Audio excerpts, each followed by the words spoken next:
Chris Reese mentioned it in his forecast. We're just days away now from springing forward into daylight saving. In this week's Time for Kids, we are talking about what newscasters know really well, Chris, and that is not getting a whole lot of sleep this time of year. I know. We really don't sometimes. And losing that hour of sleep for us as newscasters, that's valuable. But throughout the month of March, I'm telling you what the Time for Kids Recipe for Health team is really focusing on is sleep. And with the time change upon us, many parents are likely thinking about the impact it's going to have on their kids. Now, while it's the little ones that typically have the hardest time adjusting, SSM Health Pediatrician Dan Beardmore is talking about ways to make the transition to bedtime a little easier. Got to remove all those screens, cell phones, tablets, TVs, video games.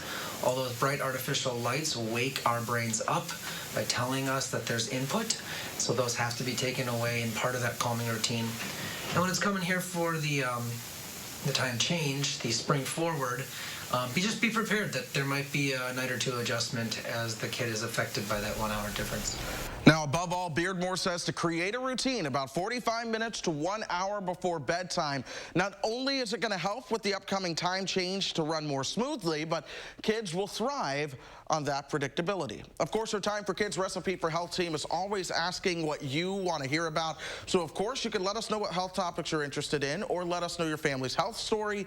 That's at ssmhealth.com/timeforkids. You really nailed it. Routine is so critical. Kids thrive on routine, especially the little ones, but they don't understand the concept of daylight saving time. They just see that the sun is still up, and when we try to tell them to go to bed, it doesn't make sense to them. So this is really a rough time of year. So for us, we've tried to kind of phase into it. So maybe this week it's 15 minutes, we'll adjust, each night to eventually get them to a point, hopefully, by Saturday, they're comfortable with. Yeah, and it's a good point that you make because, daylight saving sneaks up on everyone, it seems like. So I feel like for a lot of parents, taking that example, easing into things, it'll make it easier.